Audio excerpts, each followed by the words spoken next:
Assalamu alaikum wa rahmatullahi ta'ala wa barakatuhu. Ina ma dukkanin al'ummar musulman duniya barka da wannan lokaci, da fatan kowa ya sha ruwa cikin ƙoshin lafiya. Ubangiji Allah ya karɓi addu'o'inmu, Allah ya karɓi ibadanmu a cikin wannan wata na Ramadan Karim mai albarka.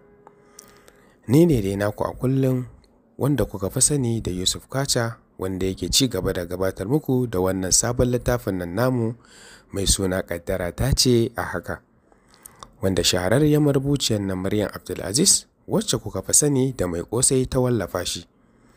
Sai ku ci gaba da biyo mu, ku danna mana subscribing, ku danna mana like da comment da alamar ƙararrawa, domin hakan shi ke ƙara ba mu ƙwarin gwiwar ci gaba da kawo muku sauran littattafanmu a nan gaba a cikin wannan gidan TV namu mai albarka, wato Hausawa One TV.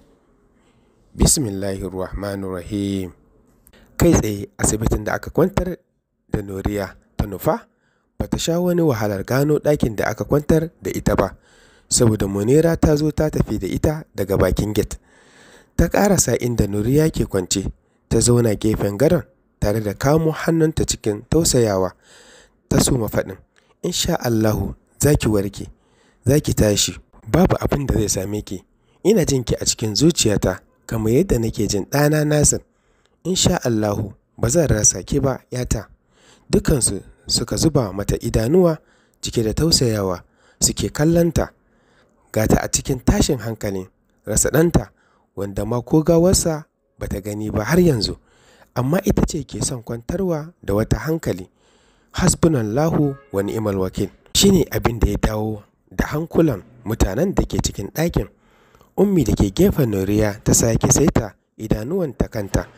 Nuriya ta ware ƙwayar idanuwanta tas akan cikin idanuwan Ummi. Ta soma yunƙurin ganin ta miƙe zaune, amma hakan ya gagara, domin ji take gaba ɗaya gaɓoɓin jikinta a riƙe suke, sun mata nauyi mai yawa ga kanta da yake mata wani irin ciwo. Da sauri sauran jama'a suka ƙaraso bakin gadon, suna masu aika mata da sannu. Da gudu hawaye cikin idanuwanta suka soma ambaliya saman kuncinta. Ta sake ƙurawa Ummi idanuwa, kana ta ce, shikenan Ummi, na rasa yaya Nasir ɗina. Ummi, ke ma kin yarda da abin da take faɗa cewa yaya Nasir ɗina ya mutu? Ummi ta tallafo kan Nuriya tana mai girgiza kanta, kana ta ce, ko kaɗan Nuriya, ki yi haƙuri, ki ci gaba da addu'a, insha Allahu za a gan shi kuma a raye. Kin ji? Idan har ba a raye ba, to ki zamo mace mai tawakkali, mai yarda da ƙaddara a duk yadda ta zamo mata.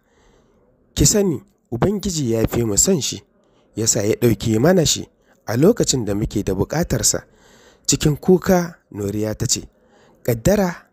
Wace irin ƙaddara ce haka Ummi, da har za ta raba ni da muradin raina? Da gaske ƙaddara ta ce a haka Ummi? Dan Allah ki tsaye min da ita haka Ummi. Kina kallo ta ɗauke min Suhaimata, ta kuma sanya mini hijabi tsakanina da baffana? Ki kalli inda ta kai mini shi, sannan kuma yanzu ta zo ta raba ni da yaya Nasir ɗina. Me yasa haka? Wani irin abu na aikata mata haka da take zuwar min da zafi haka Ummi? Me na yi? Kuka mai ƙarfi ne ya tokare mata sauran kalmomin da take son a mayarwa, yayin da Ummi ta sanya tafin hannunta ta rufe mata baki tare da furta, ya isa ka Nuriya, kada ki kuskura ki sake irin waɗannan zantukan. Ita ƙaddara ai tana kan kowa, mai kyau da mara kyau. Ki kasance baiwa mai amsar kowace iriyar ƙaddara, wacce za ta yi ƙoƙarin ganin ta cinye duk wata jarabawa da Ubangiji mahaliccinta zai yi mata. Ki mayar da komai naki ga Allah, haƙiƙa shi kuma zai dafa miki ya fitar da ke da duk halin da kike ciki. To Ummi, amma ƙarar wayar Hamza ta katse mata kalamanta, inda suka tokare mata a makoshi. Hamza ya amsa wayar tare da furta, okay sir, yes sir. Kana ya sauke wayar yana mai dubansu kafin ya furta, Headquarter ne suka kirawo ni tare da sanar da ni an bani daman a shirya za a haɗa ni da wasu abokanan aikinmu. Za mu bi sawun Nasir inda za mu je can Legas ɗin, daidai inda abin ya faru ko Allah zai sa a dace. A'a Hamza, da kun haƙura, ni ina jin tsoro kada a je a yi biyu babu ko ɗaya, cewar Munira da take ragube a jikin gadon Nuriya. Nan fa Ummi ta shiga goyon bayan kalaman Munira, yayin da Nuriya ta fake akan lallai sai Hamza ya bi sawun masoyinta. Nan dai aka sami matsayar cewa Hamzan zai bi sawunsa yayin da Ahmad zai tsaya tare da su har Allah ya sa su Hamza su dawo. Ko da zai tafi har gida ya je ya yi wa Ummi sallama tare da neman addu'arta kan Allah ya sa su yi nasara akan abin da suka je nema. Ita dai Ummi cikin ranta faɗin take yi daman ya yi bar shi kawai ya yi zamansa, yayin da ya je asibiti su ma ya musu sallama. Yau take sati guda cif da ɗage shari'ar su Baffa, kuma a yau ne za a sake zama inda Gwaggo da Ahmad da Munira suka ziyarci zaman kotu. Kowar alkali ita ce ta sanya mutanen da ke cikin kotu miƙewa don ba shi girmansa. Hankalin Baffa kuwa a tashe yake, ganin bai ga Nuriya a cikin kotun ba, gashi babu damar tambaya har alkali ya zauna aka soma gabatar da shari'a. Bai farga ba, sai dai jin ambaton sunansa da alkali ya shi ne ya ankarar da shi cewar a kotu yake fa gaban alkali. Shin ka yarda da laifin da ake zarginka da shi? Alkali ya watsa wa Baffa tambaya. Baffa ya sunkuyar da kansa ƙasa, ya rasa abin da zai ce da alkali, domin shi tabbas ya sanya hannu akan takarda da ta kawo shi wannan kotu. To amma shi har ga Allah bai san da wata munaƙisar ba da babu abin da zai saka ya sanya hannu. A'a, ya mai girma mai shari'a. Baffa ya ji hakan ta subuto daga bakinsa ya furta. Kenan baka sanya hannu kan takarda ba? Alƙali ya sake tambayarsa. Na sanya, sai dai ko kaɗan ba takardar shigo da jabun magunguna ba ce ba, cewar Baffa. Alƙali ya yi wasu yan rubuce-rubuce kafin ya ɗago da kansa ya kalli mutanen wajen, kana ya ce, ko lauyan wanda ke kare haƙƙoƙin mutane na da abin cewa? Ya mai girma mai shari'a, lauyan ya faɗa yana mai miƙewa tsaye, ya gyara zaman rigarsa, kana ya soma da, ya mai girma mai shari'a, ina so wannan kotu mai albarka da ta yi duba da zaluncin da aka yi wa bayan Allah. Wasu sun mutu, wasu sun rasa wasu sassa na jikinsu, wasu na kwance a gaban asibiti ba su san inda suke ba, suna kan kabar halin rai ko mutuwa.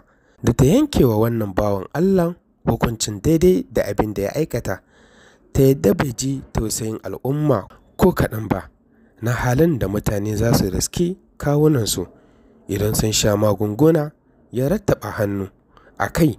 Duba da gashi rashin gaskiyarsa ta sa lauyan da zai kare shi ma babu shi, domin kowa ya san abin da ya aikata tsantsar zalunci ne. Na gode ya mai shari'a, ya ƙarasa faɗin yana mai komawa inda yake a zaune.